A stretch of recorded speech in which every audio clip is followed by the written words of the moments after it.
हिमाचल प्रदेश के ऊना में बीजेपी की हुई अहम बैठक। मंत्री वीरेंद्र कंवर बोले, विधानसभा चुनाव में बीजेपी का होगा मिशन रिपीट, कांग्रेस के ताबूत में ठोकेंगे कील। बिलासपुर के पूर्व विधायक ने भाजपा के विधायक पर लगाए जनता को गुमराह करने के आरोप। कहा, बिलासपुर में हो रहा अवैध खनन, सोमवार को एसपी उपायुक्त के माध्यम से गवर्नर को भेजा जाएगा ज्ञापन। थर्ड रिजर्व बटालियन पंडोह ने मनाया 16वां स्थापना दिवस। एसपी मंडी ने बतौर मुख्य अतिथि शिरकत कर मार्च पास्ट के लिए सलामी। पुलिस जवानों ने शौर्य का प्रदर्शन करते हुए दिखाए कई कर। और रामपुर में स्कूली विद्यार्थियों को प्रतियोगी परीक्षाओं के प्रशासनिक अधिकारियों ने दिए टिप्स। सहयोग हमारा संघर्ष तुम्हारा नाम से चलाई गई कैरियर काउंसलिंग। नमस्कार, आप देख रहे हैं एचपी 24/7। मैं हूं जनीशा। हिमाचल प्रदेश के ऊना में बीजेपी की अहम बैठक हुई। इस बैठक में बीजेपी के तमाम पदाधिकारियों सहित हिमाचल वित्त आयोग के अध्यक्ष सतपाल सत्ती और ग्रामीण विकास पंचायती राज मंत्री वीरेंद्र कंवर ने मुख्य अतिथि के रूप में शिरकत की। मीटिंग का मुख्य उद्देश्य पंजाब में हो रहे विधानसभा चुनाव में बीजेपी पार्टी को जीत दर्ज करवाना रहा। हिमाचल प्रदेश ग्रामीण विकास मंत्री वीरेंद्र कंवर ने बताया कि जिला ऊना पंजाब के बॉर्डर के साथ सटा हुआ है। पंजाब में चुनाव चले हुए हैं, ऐसे में बॉर्डर से सटे लोगों से संबंध पंजाब में है और इनको अपने कांटेक्ट और अन्य प्रकार से संपर्क कर वहां पर अपने संबंधियों को बीजेपी को जिताने के लिए आग्रह किया गया है, ताकि पंजाब में बीजेपी की सरकार बन सके। कंवर ने कहा कि हिमाचल प्रदेश में 5 साल कांग्रेस और 5 साल बीजेपी का मिथक इस बार टूटेगा, क्योंकि जहां जहां जिन जिन राज्य में बीजेपी की सरकार थी, चुनावों के बाद वहां फिर से बीजेपी की सरकार रिपीट हुई है और हिमाचल में भी बीजेपी ने मिशन रिपीट का नारा दिया है और इस बार हिमाचल में भी बीजेपी जीत दर्ज करेगी और कांग्रेस के ताबूत में कील ठोकने का काम करेगी। आज तो जो बैठक है उसमें पार्टी का ये रूटीन का काम है, लेकिन फिर भी हमारे पड़ोस पंजाब में चुनाव हो रहे हैं, जहां भारतीय जनता पार्टी के कार्यकर्ता वहां के प्रत्याशियों की जीत सुनिश्चित करने में लगे हुए। तो हम सभी से आज कार्यकर्ताओं से जहां जहां जिसके भी संपर्क हैं, तो वहां पर लोगों के पास जाकर के टेलीफोन के माध्यम से जो है उनसे अपील करें कि वो भारतीय जनता पार्टी की सरकार जो है लेकर मिथक को अवश्य तोड़ेंगे। आप देख रहे हैं जहां जहां भारतीय जनता पार्टी की सरकारें थी वहां पर फिर से रिपीट हो रही है, तो हिमाचल भी रिपीट करेगा, ये तय है। लेकिन कांग्रेस को बड़ा उत्सव मनाने की जरूरत नहीं है। इसमें हिमाचल प्रदेश जो है वो कांग्रेस के ताबूत में अंतिम कील होगी। बिलासपुर सदर के पूर्व विधायक बंबर ठाकुर ने क्षेत्रीय अस्पताल में स्वास्थ्य सुविधाओं और अवैध खनन को लेकर भाजपा के वर्तमान विधायक सुभाष ठाकुर को घेरा है। साथ ही बिलासपुर शहर में हाउस टैक्स को लेकर कई सवाल उठाए। शुक्रवार को सर्किट हाउस में प्रेस कॉन्फ्रेंस के दौरान बंबर ठाकुर ने कहा कि कांग्रेस के कार्यकाल में बिलासपुर अस्पताल में सिटी स्कैन, अल्ट्रासाउंड और एक्सरे की सुविधा लोगों के लिए उपलब्ध थी, लेकिन आज 4.5 वर्षों से अस्पताल में रेडियोलॉजिस्ट नहीं है और सिटी स्कैन की मशीन लंबे समय से खराब पड़ी है, जिसे आज तक ठीक नहीं करवाया जा सका। अब चुनावी समय में सिटी स्कैन की मशीन लेकर आए और वह भी ठेकेदार को दे दी ताकि जनता को लूटा जा सके। वहीं 5 महीने से फोरलेन कार्य में लगी गावर कंपनी बिलासपुर के राहिया के पास अवैध खनन कर रही है। यही नहीं, विधायक के रिश्तेदार गलत तरीके से सिरखट से पत्थर उठाकर गावर कंपनी को दे रहे हैं। बिना एम फॉर्म के कार्य हो रहा है और माइनिंग ऑफिसर के द्वारा कोई कार्रवाई नहीं की जा रही है। उन्होंने कहा कि अवैध खनन और बिलासपुर में जारी भ्रष्टाचार के विषय को लेकर सोमवार को कांग्रेस पार्टी पुलिस अधीक्षक को ज्ञापन सौंपेगी। साथ ही उपायुक्त के माध्यम से गवर्नर को भी ज्ञापन भेजा जाएगा ताकि बिलासपुर में फैले भ्रष्टाचार को रोका जा सके। के विधायक ने कल बड़ी बड़ी डींगे हाँकी कि मैंने सीटी स्कैन लगा दिया। जो कांग्रेस पार्टी के समय में सीटी स्कैन, अल्ट्रासाउंड, एक्सरे यहाँ पे लोगों के होते थे अस्पताल के अंदर, आज रेडियोलॉजिस्ट 4.5 वर्षों से वहाँ पे नहीं है और सीटी स्कैन की मशीन खराब पड़ी है। उस मशीन को आप ठीक नहीं करा सके और अब जब चुनाव आए तो 2022 में आकर के आपने सीटी स्कैन की मशीन लेके आए, वो भी आपने ठेकेदार को दे दी ताकि जो है बिलासपुर की जनता के लहू चूसे जाएं। और वैसे ही आपने जो है नगर परिषद के चुनावों के अंदर कहा था कि हम विस्थापितों के शहर में टैक्स नहीं लगने देंगे, हाउस टैक्स नहीं लगने देंगे। हम वीरभद्र जी का धन्यवाद करते हैं कांग्रेस पार्टी का। हमने बिलासपुर शहर के विस्थापितों के कब्जे भी नियमित किए। 150 वर्ग मीटर तक की भूमि को रेगुलराइज करने के आदेश किए हैं। बहुत से लोगों के रेगुलराइज हो गए और कुछ जमीन रेगुलराइज नहीं हो पाई है। प्रशासन उन फाइलों के ऊपर कुंडली मार के बैठा है। जुलाहा किन्नौर के स्वास्थ्य विभाग के मुख्य चिकित्सा अधिकारी डॉक्टर सोनम नेगी का वीरवार को जुलाहा के स्वास्थ्य विभाग के मुख्य चिकित्सा अधिकारी पद से तबादला होने की सूचना मिलते ही जुलाहा की राजनीति गलियारों में बर्फ की ठंडक के बीच फिर गर्मी शुरू हो गई है।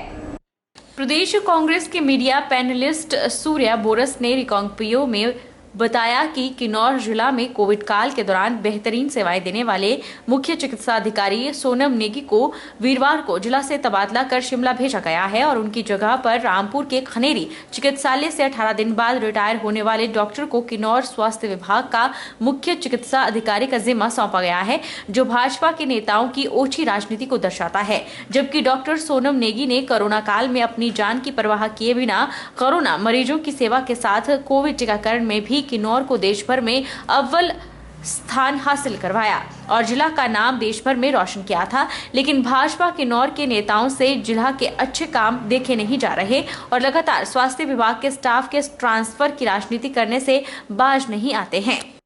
पिछला कल जिला किन्नौर के जो हमारे सीएमओ किन्नौर सोनम यलचंद जी के ट्रांसफर का जो यहाँ पर बातें आ रही है, थोड़ा दुखद विषय है।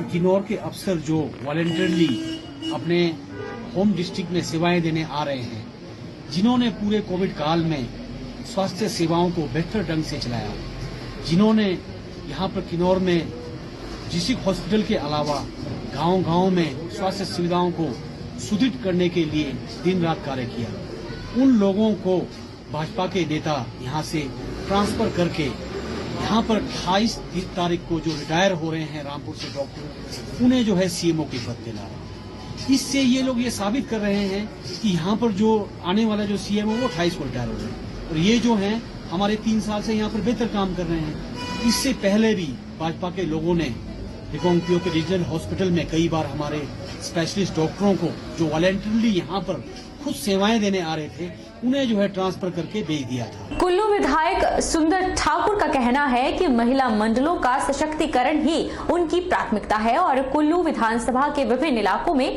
महिला मंडलों को फर्नीचर सहित अन्य आर्थिक सुविधा भी मुहैया करवाई जा रही है। जिला कुल्लू के मुख्यालय ढालपुर में विधायक सुंदर ठाकुर ने जागृति महिला मंडल के भवन का शुभारंभ किया। महिला मंडल के सदस्यों के द्वारा विधायक का स्वागत किया गया और महिला मंडल के द्वारा किए जा रहे कार्यक्रमों की जानकारी भी दी गई। जागृति महिला मंडल के भवन के उद्घाटन के बाद सदस्यों को संबोधित करते हुए विधायक ने कहा कि जागृति महिला मंडल का भवन अब बन गया है। महिला मंडल के सदस्यों के द्वारा अब दूसरी मंजिल बनाने का भी प्रस्ताव रखा गया है, जिसके लिए उन्होंने 3 लाख की राशि स्वीकृत कर दी है। इसके अलावा महिला मंडल के कार्यक्रम के संचालन के लिए उन्हें फर्नीचर, कुर्सियां सहित अन्य जरूरी सामान भी उपलब्ध करवाया जाएगा। जानते हैं कि मेरी प्राथमिकताएं, मैं एक महिलाओं को जो है सही मान सम्मान देना है और उसमें क्योंकि महिलाएं जहाँ पे जागृत होती हैं वो समाज खुद ब खुद जागृत होता है और ख़ास तौर पे जो जागृति महिला मंडल जैसे कि इनका नाम है, आप ढालपुर के साथ ये अपर ढालपुर का क्षेत्र है जो कि ये सारे बड़े जुझारू महिलाएं हैं और ये काफ़ी सालों से इन्होंने यहाँ पे मेहनत करके कुछ ये यहाँ पे जगह थी जिसे इन्होंने अपने नाम करवाया और जब ये भवन बना रहे थे तो कुछ इनके पास जब फाइनल स्टेज पे इन्हें कमी थी तो मैं विधायक बनते ही, क्योंकि इनका मेरे को हमेशा सहयोग रहता है, मैंने इन्हें 2 लाख रुपए दिए जिससे इन्होंने ये काम पूरा किया और आज इन्हें मैंने जहाँ पे इन्हें फर्नीचर आदि भी सैंक्शन कर दिया है। कुल्लू के मनाली विधानसभा क्षेत्र के बड़ाग्राम बिहाल में आर्ट एंड क्राफ्ट सेंटर बनकर तैयार हो गया है, तो वहीं बीते दिनों प्रदेश सरकार के द्वारा इस आर्ट एंड क्राफ्ट सेंटर को निजी कंपनी को सौंप दिया गया है। वहीं सेंटर को निजी कंपनी को सौंपने का अब विरोध होना शुरू हो गया है। कुल्लू के मनाली विधानसभा क्षेत्र के बड़ाग्राम बिहाल में आर्ट एंड क्राफ्ट सेंटर के बाहर मनाली कांग्रेस के द्वारा धरना प्रदर्शन किया गया और सरकार से मांग रखी गई कि निजी कंपनी को इसे न सौंपा जाए। सेंटर को स्थानीय बेरोजगारों महिला मंडलों को ही आवंटित किया जाए ताकि स्थानीय लोगों को इस आर्ट एंड क्राफ्ट सेंटर का फायदा मिल सके। प्रदेश में पूर्व मुख्यमंत्री स्वर्गीय वीरभद्र सिंह के द्वारा इस आर्ट एंड क्राफ्ट सेंटर का शिलान्यास किया गया था। इसके निर्माण में 48 करोड़ रुपए की धनराशि खर्च की गई है। हालांकि आर्ट एंड क्राफ्ट सेंटर काफी समय पहले ही बनकर शुरू हो गया था, लेकिन इसका संचालन शुरू नहीं किया गया था। यहाँ पे हमारे जो हथकरघा से जुड़े लोग हैं, जो हमारे स्वयं सहायता समूह है, जो हमारा लोकल प्रोडक्ट किसी भी प्रकार का, चाहे वो पट्टू हो, जुराबे हो, कढ़ाई बुनाई का सामान हो, उन सहायता समूहों को यहाँ पर इस कॉम्प्लेक्स में जो है दुकानें दी जाएगी और यहाँ के बेरोजगार लोगों को जो है रोजगार दिया जाएगा। लेकिन खेद की बात है, हिमाचल प्रदेश की जयराम सिंह की सरकार और हमारे स्थानीय मंत्री श्री गोविंद ठाकुर जी ने जो है इस क्राफ्ट सेंटर को जो है एक निजी हाथों को, निजी कंपनी के को सौंप दिया है, बेच दिया है। मैं समझता हूँ कि औने पौने दामों में जो वार्षिक बिडिंग की हुई है, मैं समझता हूँ वो तो 48 करोड़ रुपए का ब्याज भी नहीं बनता है। लेकिन ये बात अलग है, लेकिन जो यहाँ के बेरोजगारों के साथ, यहाँ की जनता के साथ ये भाजपा सरकार धोखाधड़ी कर रही है। क्षय रोग हिमाचल प्रदेश अभियान के अंतर्गत जिला सोलन में जिला क्षय रोग उन्मूलन समिति एवं राष्ट्रीय क्षय रोग सर्टिफिकेशन की बैठक उपायुक्त कृतिका कुल्हारी की अध्यक्षता में आयोजित की गई, जिसमें निर्णय लिया गया कि जिला सोलन में 21 फरवरी से लेकर मार्च माह तक क्षय रोग को जांचने के लिए एक्टिव केस फाइंडिंग अभियान चलाया जाएगा। जिला सोलन क्षय रोग उन्मूलन के लिए टीबी फ्री सर्टिफिकेशन के लिए चयन हुआ है, जिसमें केंद्र की टीम जिला के विभिन्न गांवों में सर्वे करेगी। इस सर्वे में सिल्वर मेडल की चाह में जिला प्रशासन सोलन कार्य कर रहा है। उपायुक्त सोलन कृतिका कुल्हारी ने बताया कि जिला सोलन में 21 फरवरी से मार्च महीने तक टीबी की बीमारी को खत्म करने के उद्देश्य से एक्टिव केस फाइंडिंग अभियान चलाया जाएगा, जिसके लिए उन्होंने जिला वासियों से जांच टीम का सहयोग करने का आग्रह किया है। आज टीबी उन्मूलन को लेकर जो डिस्ट्रिक्ट लेवल कमेटी होती है उसकी मीटिंग की गई है। इसमें एक आने वाले समय में 21 फरवरी से लेके मार्च महीने तक सर्वे किया जाएगा, जिसमें एक्टिव केस फाइंडिंग कैंपेन चलाई जाएगी कि जितने भी टीबी के मरीज और हम अगर ढूंढ के निकाल सकें तो उसका सर्वे किया जाना है। इसमें मेरी सभी लोगों से ये अनुरोध रहेगा कि अगर आपको किसी भी प्रकार का सिम्टम है, जो कि आज जैसे डॉक्टर्स ने बताया सिर्फ कफ तक ही सीमित नहीं होता है, अगर आपको भूख लगनी कम हो गई, आपका वेट कम हो रहा है, शाम के समय आपको हल्का बुखार या थकान रहती है और रात में पसीने आते हैं, तो ये भी टीबी के सिम्टम्स होते हैं। तो प्लीज़ जाके अपने नियरेस्ट जो सेंटर है वहाँ अपना सैंपल दीजिए और अपना टेस्ट ज़रूर कराएं, और इसे इरेडिकेट करने से हमारे राज्य और देश से हेल्थ विभाग की इसमें मदद करें। रुकेंगे एक छोटे से ब्रेक के लिए।